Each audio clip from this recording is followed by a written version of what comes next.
Hey, everybody. You can see and hear me okay? Yes. Good. Hi, Tim. Okay. All right, we'll give other folks a couple of minutes before we start.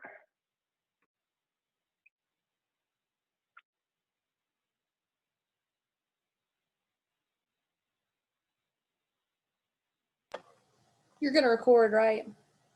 Oh, I see it. Never mind. No, sorry. Yep. Yeah, it should be recording. Awesome.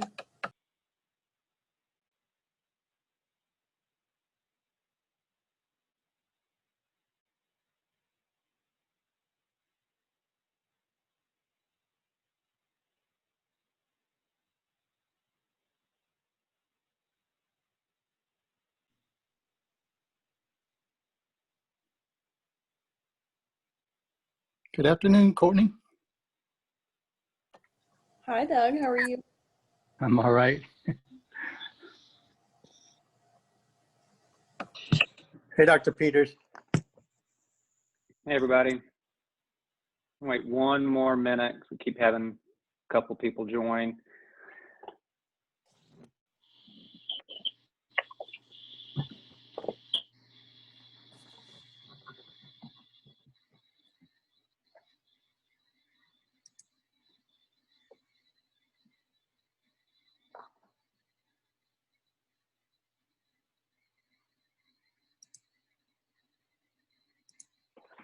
All right, go ahead and get started. I'm going to pull up my slideshow and make sure I got it here.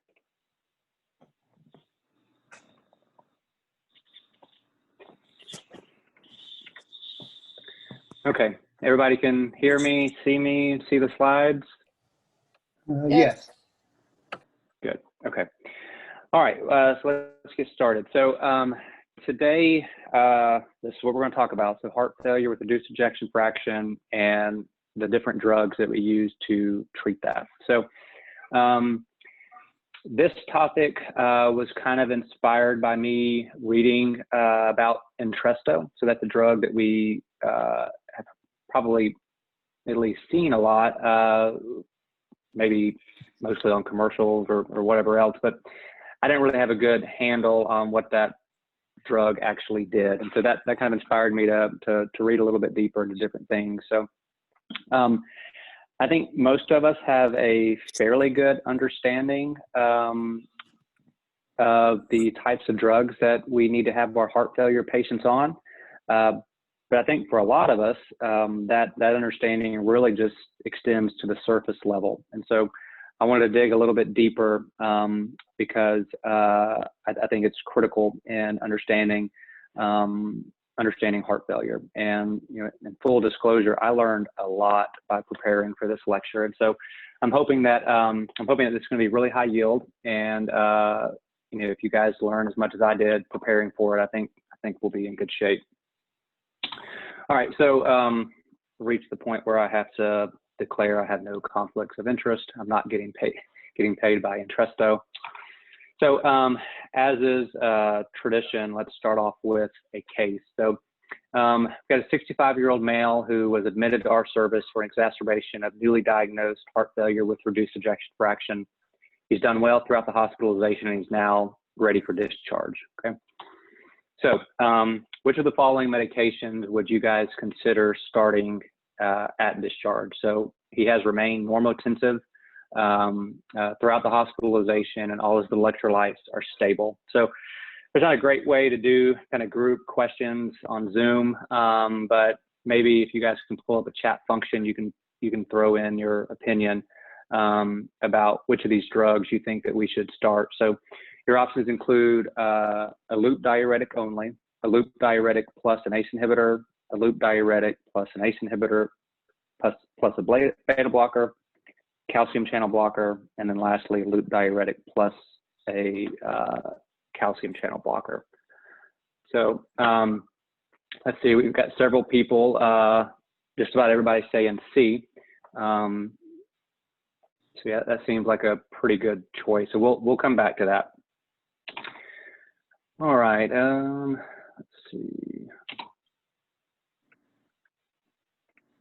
Okay, so I want to spend some time on this. So, you know, in school, we all learn about the renin-angiotensin-aldosterone system, and I think we memorize it briefly, but we don't call back on that system as much as we should. There is, well, so this is a slide that really encompasses this whole lecture. We'll go through it piece by piece, but if you know this, then you've got a really good handle on heart failure. So I think it's important to start changing how we think about heart failure and the different mechanisms that that influence heart failure and how those different drugs can act on those mechanisms. So there's this concept of what we call the neurohormonal pathophysiology model of heart failure. And if you have a good grasp on that, then you're going to have a good grasp on heart failure in general. So let's start going through this piece by piece, but I wanted to spend some time on this slide because this is the one I spent a lot of time working on, and I think it's beautiful. So, all right. When you have heart failure with reduced ejection fraction, you have you're going to have reduced cardiac output. You also are going to have hypotension. That may not be absolute hypotension, but it's at least relative hypotension, and there may be some intravascular hypovolemia. Okay, so that's kind of the starting point here. And when our body senses this, there's multiple mechanisms that it deploys to try to counteract it. And we'll understand why these mechanisms actually can make heart failure worse. Okay, so the first thing that's going to happen is you're going to have activation of the sympathetic neural tone, or your sympathetic nervous system. That's going to result in systemic vasoconstriction. So, and other types of hypovolemia, hypotension, such as sepsis or hypovolemic shock or hemorrhagic shock, this is exactly what we want. We want systemic vasoconstriction, which raises systemic blood pressure. In heart failure, though, what this ultimately does is increases our afterload, which makes our cardiac function much less efficient. So this mechanism that should be helping us is actually hurting us, similar to how hepatorenal syndrome is our own body kind of hurting itself by these mechanisms, which are otherwise normal and helpful. So that's the neural part of the pathway. And then over here, these blue boxes are going to be the hormonal part of the neurohormonal pathway. So as we have this reduced cardiac output, our kidneys are going to sense hypoperfusion, and in response, they're going to secrete renin. Renin is then converted into angiotensin 1 by way of angiotensinogen, which is made in the liver. And then we have angiotensin 1, which is converted into angiotensin 2, and that catabolism is done through ACE, or angiotensin converting enzyme. And remember, that's made in the lungs. And then lastly, angiotensin then stimulates aldosterone. Okay, and aldosterone does a lot of things. It's going to increase salt retention. It's going to increase water retention. Both of those things increase systemic volume, which ultimately increases preload. Aldosterone also acts on the blood vessels, resulting in vasoconstriction. And just as that in the neural pathway results in increased afterload, it does the same with aldosterone. So the yellow boxes is the neural part. These blue boxes is the hormonal part. Now, the one last thing that angiotensin 2 does, it doesn't just activate aldosterone, it also stimulates antidiuretic hormone. Now this is kind of a detour pathway because it's not directly a part of the RAS system, but it's important to know that because, you know, as you know, with antidiuretic hormone, it's going to increase your thirst, which increases water intake or fluid intake. It also acts on the kidneys to increase water reabsorption, to try to dilute the serum. So again, both those things increase preload. So with this cartoon here, you can see how these normal responses do multiple things that end up increasing afterload and increasing preload, thereby reducing cardiac efficiency. Okay, and this is just kind of this continuous feedback loop that ultimately results in worsening heart failure. Okay, so we'll come back to this graph a lot, but I wanted to show this to you, and we'll start discussing how different drugs act on this pathway. So let's start with beta blockers.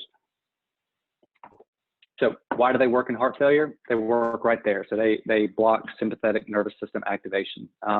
They also reduce your heart rate, as you know, which decreases cardiac workload, but they block sympathetic nervous system activation, which results in vasodilation and decreased afterload.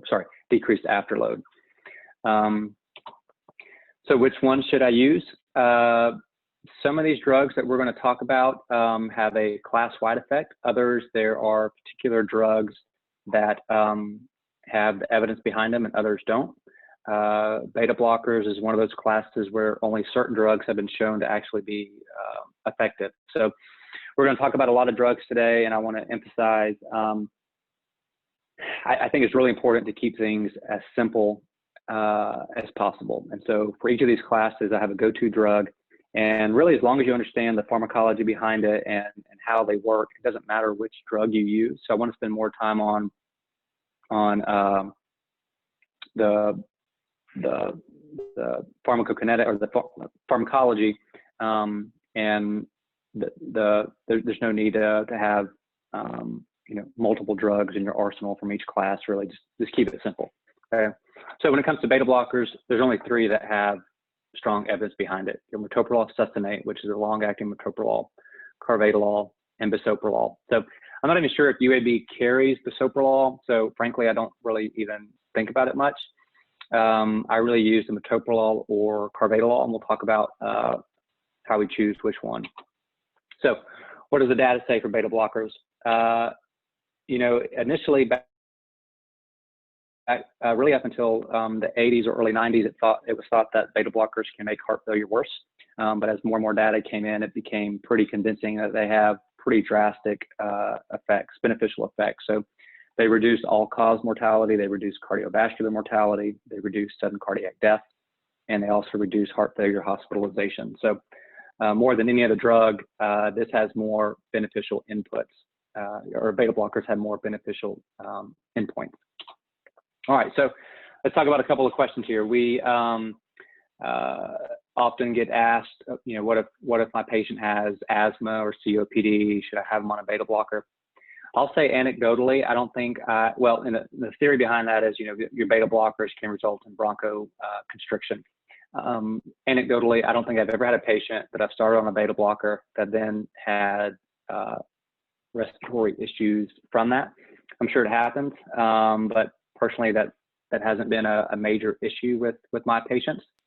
I would say if a patient does have significant obstructive lung disease, or they've recently just had an exacerbation of a different disease, or sorry, an exacerbation of their respiratory disease, in addition to their heart failure, you may want to have them on cardioselective beta blocker like metoprolol. But in general, I don't think this is a huge issue. Okay. The other question, or the next question, can I continue these drugs in the acute setting? Okay, so if the patient is on a beta blocker, they come in a heart failure exacerbation, is it okay to continue them? So my answer to that is generally yes. I think that if a patient is stable enough to be on the floor, which is, by definition, all of our patients, it's almost always okay to continue beta blockers. Now, if these patients are cold and wet and they're in the CCU on inotropes and a Lasix strip and their systolics are in the 80s, of course, you don't need them on a beta blocker, but that shouldn't be our patient population anyway. So again, if they're stable enough on the floor, you almost always can continue their beta blockers. Now, keep in mind, it's often a good, my practice is, assuming their blood pressure's okay, I usually cut their home dose in half. Okay, so that's not necessarily evidence-based, but that's how I practice. I do continue them, and I usually reduce the dose and then slowly work my way back up to their home dose by the time we get to discharge. A related question is, can you start them in the acute setting? So the answer to that is no. So if somebody comes in with new onset heart failure, they're not on a beta blocker, we do not generally start them at the beginning of the hospitalization. Now, we often do start these before discharge, but the key is obviously they've got to be hemodynamically stable, but they really need to be decongested. You got to get all this extra fluid off of them And then toward the end of the hospitalization, you can start them, but don't start beta blockers at the beginning. Okay. All right, so let's talk a little bit about dose. We've got a starting dose and then a target dose. We're going to come back to this target dose, but it's really important you try to get these patients on target doses of all of these medications, and we'll talk about why. But in general, for metoprolol, 12.5 to 25 is our starting dose, and we want to try to get them up to 200 daily. And then carvedilol, you know, we kind of know these doses. But so how do I choose? For multiple reasons, I generally start with metoprolol. Metoprolol, especially at lower doses, is a much less potent antihypertensive. So, you know, if your patient's got systolics in the 180s, and of course they probably need to be on something a little more potent, but you just want to try to get them on a beta blocker and you're worried about the blood pressure, metoprolol is probably the better choice. Additionally, as we start to add all of these other agents, all of which can drop your blood pressure, you may want to have some flexibility to try to get them to their target dose. So metoprolol is usually the one that I start with, but carvedilol is more of a potent antihypertensive. Okay. Okay, so let's talk about ACE inhibitors and angiotensin receptor blockers. So first of all, why do they work in heart failure? So our ACE inhibitors inhibit ACE, so it's very, very aptly named. So with ACE inhibitors, angiotensin 1 cannot be converted into angiotensin 2. When we talk about ARBs, it's just one step further down into the pathway, so it prevents the binding of angiotensin 2 to its receptors. So it doesn't really matter where you disrupt this pathway as long as we prevent the endpoint, which is this aldosterone activation. And as you'll see, all these drugs act on different points here. So it's not as critical as to where we disrupt that pathway, but as long as we get that roadblock in, okay? So which ones to use? Really any of them. Unlike beta blockers, which there's a few select drugs that are more evidence-based, this is really a class-wide effect for our ACE inhibitors and our ARBs. Again, I'm all about keeping it simple. The two that I use most commonly for ACE inhibitors are lisinopril and enalapril. And I'd say lisinopril is probably the one I use 95% of the time. And then for the ARBs, it's losartan and valsartan. So what's the data say? The data is pretty good for ACE inhibitors too. It's going to reduce all-cause mortality and it's going to reduce heart failure hospitalization. Okay. Who shouldn't be on ACE inhibitors? So again, we know most of this, but like all of these drugs, if your patient has borderline blood pressure, you got to be careful with it. With CKD, as it advances, you need to be careful with your ACE inhibitors, but you know, at least in America, most of our CKD patients are CKD, diabetic nephropathy or hypertensive nephropathy. These patients need to be on an ACE inhibitor anyway. So kind of the way I practice, really, I continue all my CKD patients on an ACE inhibitor until their nephrologist tells me to stop it. Okay, obviously there's some exceptions, but that's my general approach. Of course, you need to be careful with hyperkalemia. These drugs are highly teratogenic, so you don't want your pregnant patients on them. And then you got to be really careful in patients with bilateral renal artery stenosis. So I don't think I've ever seen, but ACE inhibitors can be dangerous in those patients. All right, so dose. Again, with lisinopril, our starting dose is 2.5 to 5, and we're trying to get them up to 40. And then losartan, starting dose is around 25, and you want to get them up to 150 as tolerated. So how do I choose which one?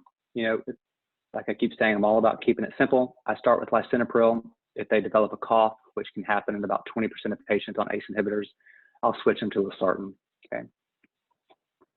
Okay, so let's move on to mineralocorticoid receptor antagonist. These are your spironolactone and eplerenone drugs. We all use these drugs quite a bit, but I don't think we've ever, or at least personally, I have never called them an MRA, but I really like that classification because it tells you exactly what they do. So, and it's easier to say than the drug name. So again, why do they work? So they prevent aldosterone from binding to their receptor. So again, it's just another point along this pathway that's being blocked by one of these drugs. If aldosterone is blocked, we're going to have increased salt excretion, we're going to have increased water excretion, and we're going to have vasodilation. So we're going to, these drugs decrease preload, they decrease afterload. You can also see why this drug is particularly important in our cirrhotics for some of the same reasons, okay? All right, so which ones do you use? I've continued elafibranor in a few patients. I don't think I've ever started it. So it's almost always spironolactone that is my drug of choice in this class.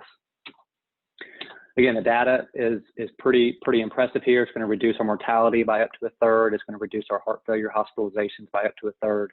There's a lot of evidence behind these drugs, so they're greatly beneficial. So, you know, which patients should not be on these drugs? There's not a whole lot. If you've got advanced CKD or problems with hyperkalemia, you got to be careful. But for the most part, our heart failure patients can tolerate these. And then lastly, dose. So there's a relatively narrow dose range for spironolactone. You start at 12.5 and you try to get them up to 50. All right, let's talk about ARNIs.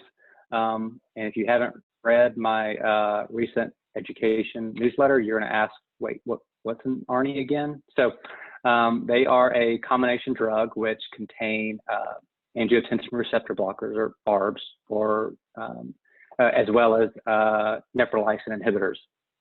Again, if you're like me, you're going to say, all right, I got it, but what's neprilysin again? So neprilysin is a protein that breaks down BNP. Yeah, the same BNP that we measure in heart failure. So let's talk about that for a quick moment. So the other name for BNP is VNP, which stands for ventricular natriuretic peptide.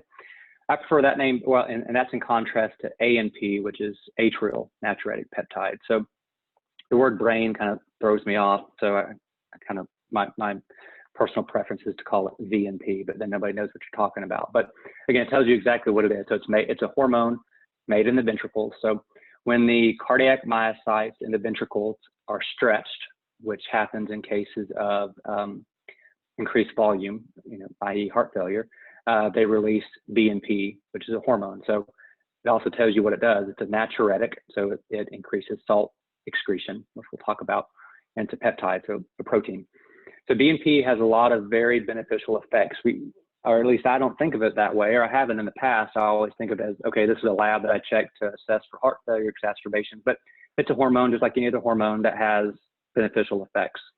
And we want it ideally to stay around as long as possible. And so neprilysin breaks it down. So if we block it through a neprilysin inhibitor, BNP stays in our system longer, okay? So BNP does a lot of things, but it counteracts the entire RAS system. That's going to result in increased natriuresis, sodium excretion. It's going to increase diuresis, which is free water excretion.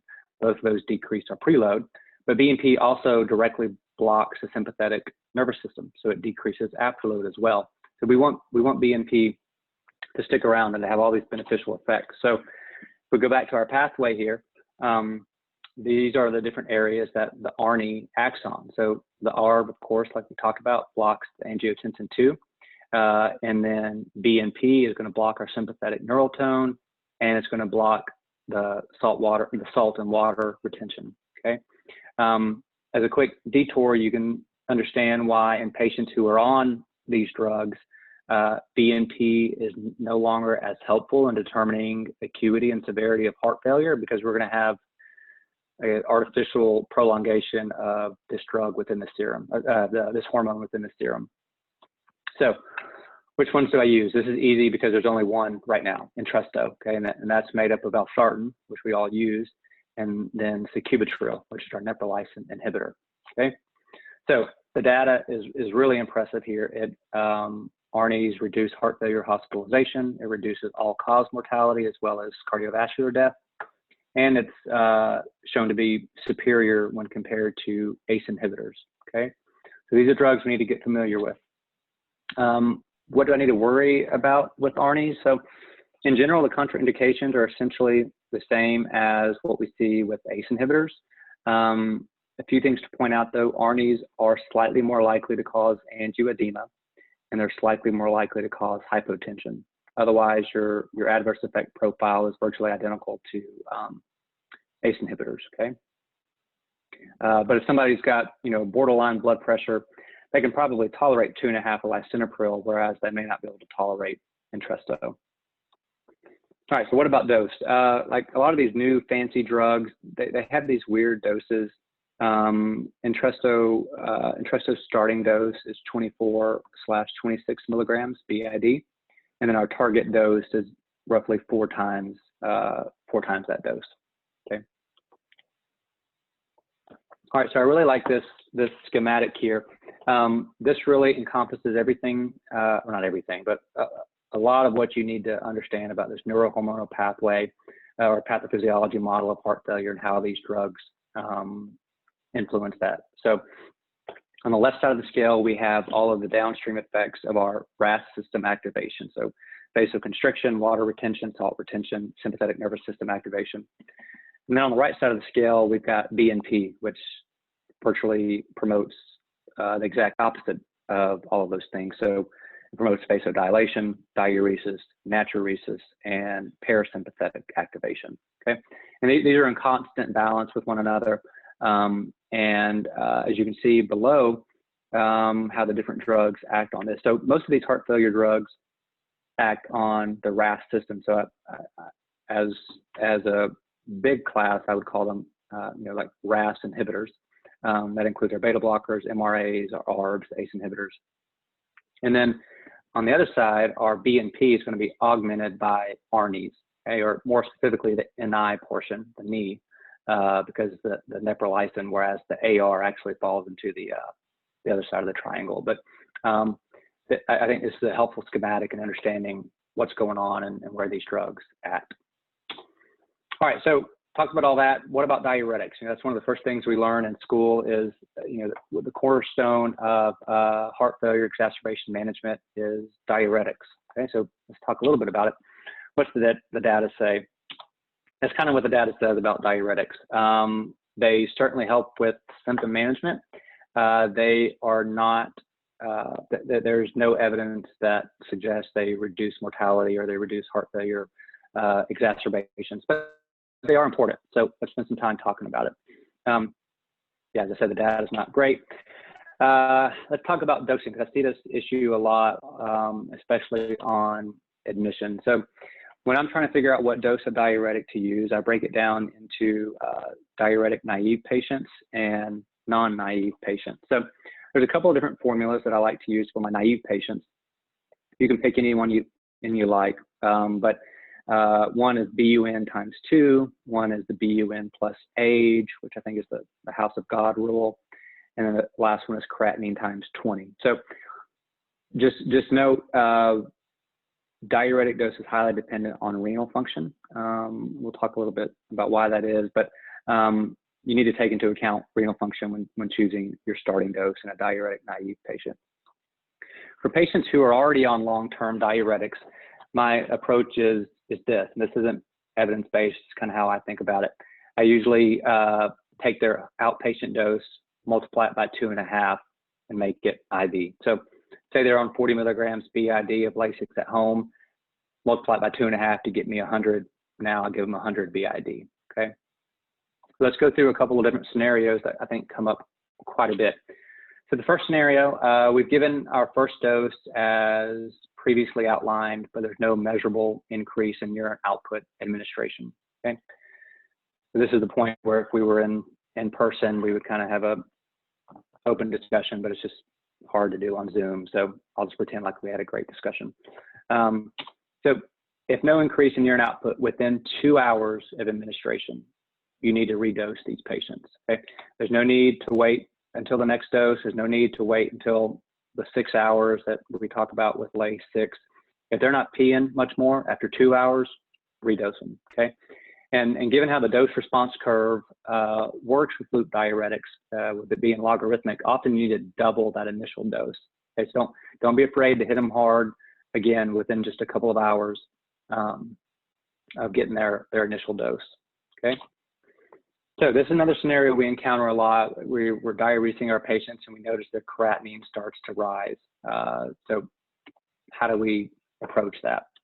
Well, it depends. So it largely depends on what is going on with their urine output.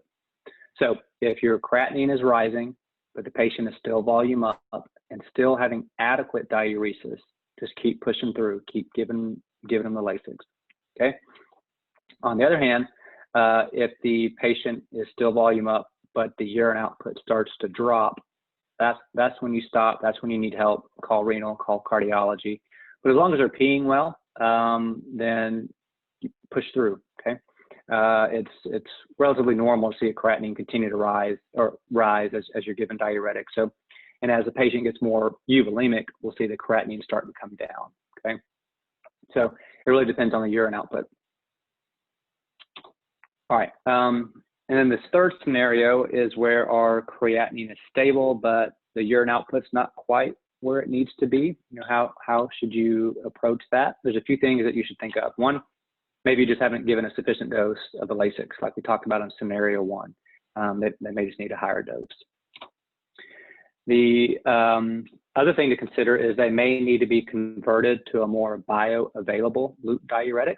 All right, so we use Lasix in America because it's just medical culture, and from an insurance standpoint, it's cheaper and it's more ubiquitous, but it's not the best loop diuretic to be on because the bioavailability of Lasix varies pretty significantly from patient to patient, between 40 and 80%. Compare that to our other loop diuretics like bumetanide and torsemide, where the bioavailability is much higher. So if insurance wasn't a thing in America, you know, torsemide is probably a much better drug. But most of our patients respond to Lasix, but if they're not, keep that in mind. And this is part of the reason why we put patients on IV Lasix, not directly related to the bioavailability, but if you're coming in with an exacerbation, you've got extra volume everywhere. It's not just in the legs or in the lungs, it's also in the gut. So if there's a lot of extra edema in the gut, it doesn't absorb the Lasix pills the same way. And so you're really not getting very much of the medication. So put them on IV, and if they're not responding, consider switching them to something else more bioavailable. This quick conversion chart, remember 40 of Lasix is equal to roughly 20 of torsemide, and that's equal to roughly 1 of Bumex. The third thing to consider if your patient's not responding, maybe they need to be on a synergistic thiazide. Okay, so thiazide diuretics are often used in diuretic resistant patients, which is a whole lecture in and of itself, but they also work very well synergistically with our loop diuretics. So that's the scenario in which we give the diureal followed by the Lasix 30 minutes later, okay? By themselves, thiazides are not necessarily that potent, but they work really well when you combine them with a loop diuretic, okay? All right, let's talk about SGLT2 inhibitors. This is another drug like the ARNIs that we need to all be comfortable with and familiar with because they're going to become the mainstay, one of the mainstays of heart failure management. One of the articles I was reading said that this will almost certainly be in next year's guidelines from the ACC and the AHA in terms of cornerstones of heart failure therapy. So let's talk a little bit about why these drugs work. All right, so this is normal renal glucose handling. You have the blood coming in through your efferent arteriole going into the glomerulus, and free water and glucose and other electrolytes are drawn from the glomerulus. Most of that glucose in a normal kidney is going to be filtered out through an SGLT2 receptor and reabsorbed back into the bloodstream. And then your free water continues down your nephron, and you ultimately have very little to no glucose excretion in a healthy patient. Of course, if you've got diabetic nephropathy, these nephrons are all scarred up essentially, and so you don't have as much glucose reabsorption, and so you end up having glucosuria. But in a healthy nephron, almost all your glucose is going to be reabsorbed back into the bloodstream. So it makes sense that SGLT2 inhibitors inhibit SGLT2. And when that happens, you no longer reabsorb glucose and it stays in the nephron and you pee it out. So this does a couple of things. One, you can see how it easily makes sense that this would lower your serum glucose in diabetic patients. But the glucose acts as an osmotic agent, bringing in more water. It stimulates more salt excretion. It makes sense that this would promote weight loss, reduces your blood pressure.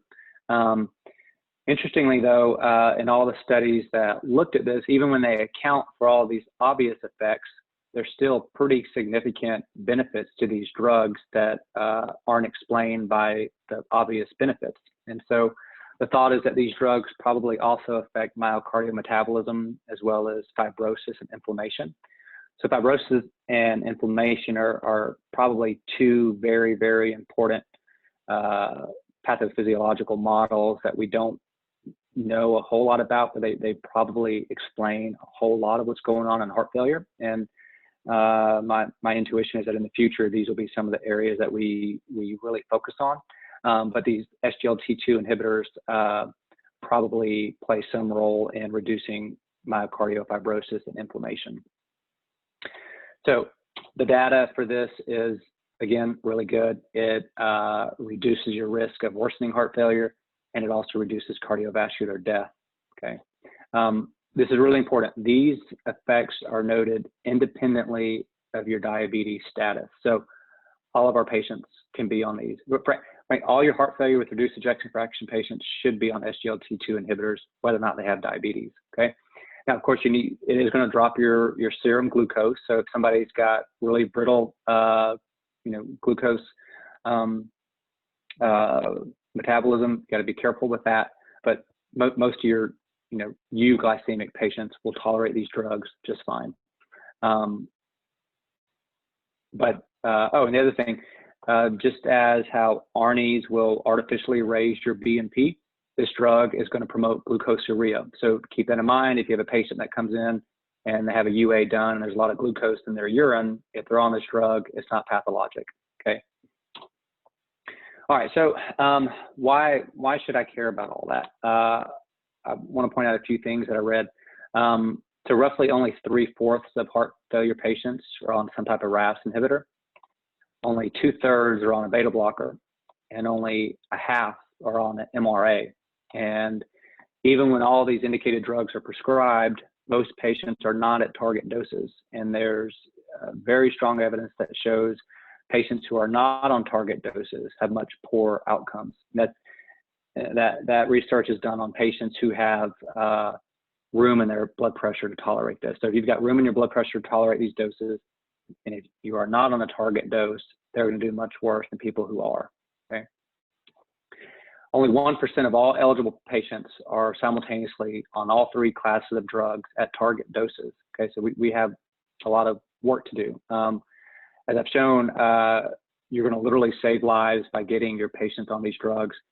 You're also going to greatly reduce heart failure hospitalizations, which not only is important to the patients, but it's important to our health system and the American health system in general.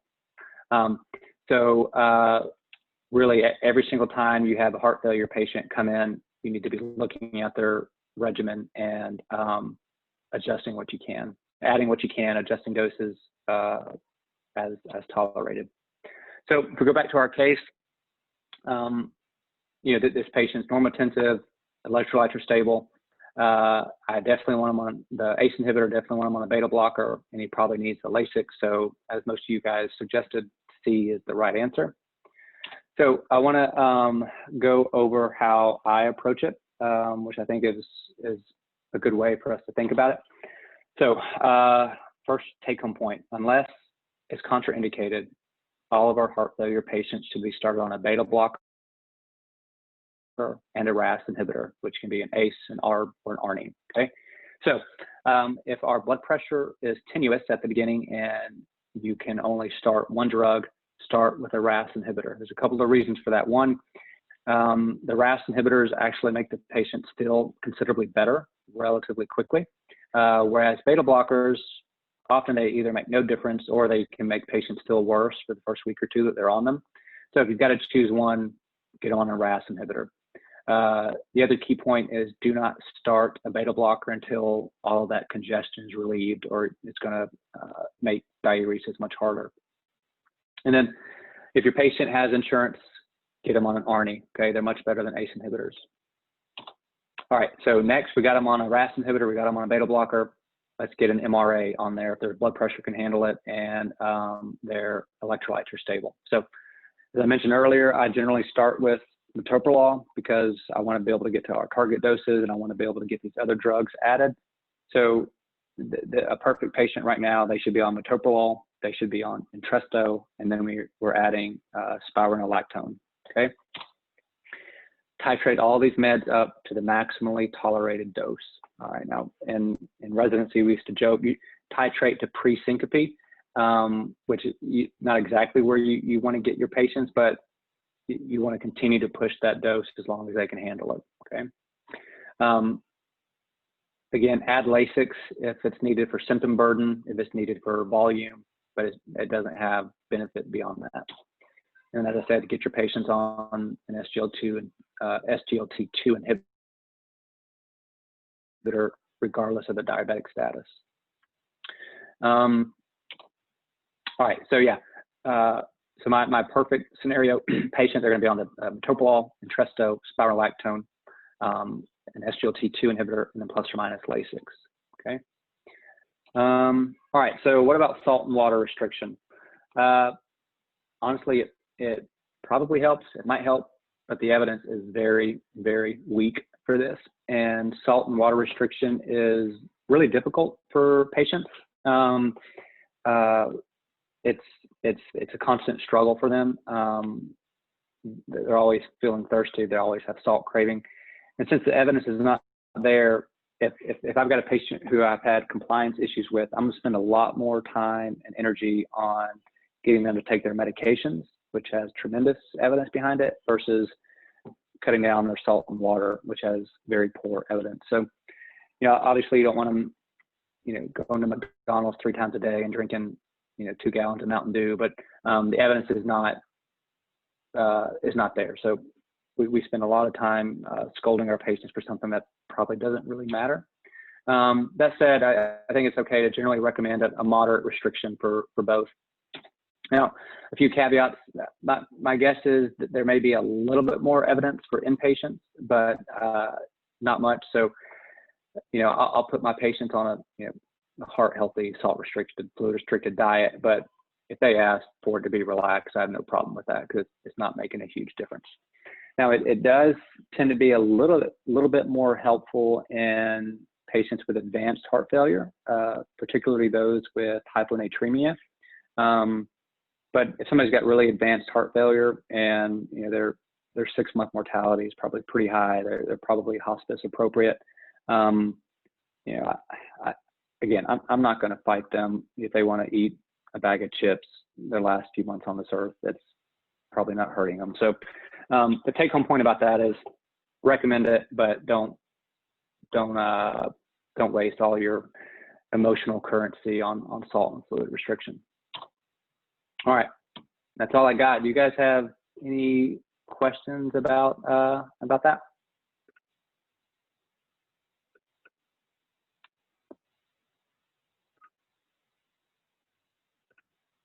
So it was so good that nobody has any questions about anything we talked about, right? Okay. All right, so get your patients on the right drugs.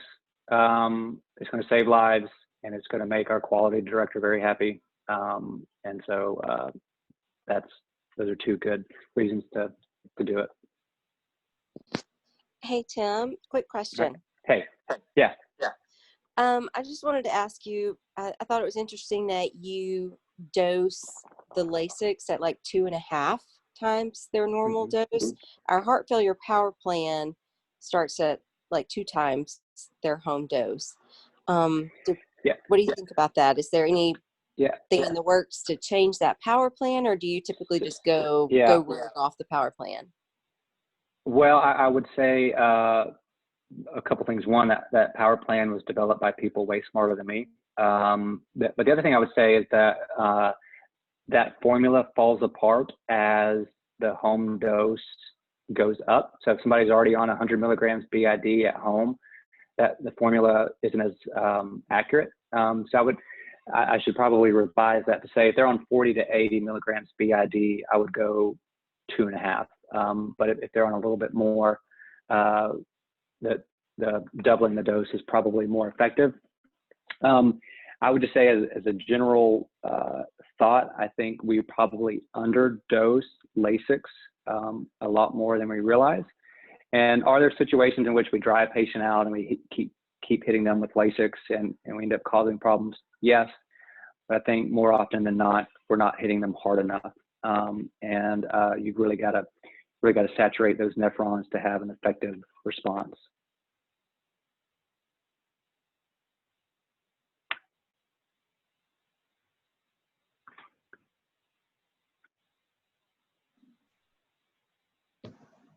All right.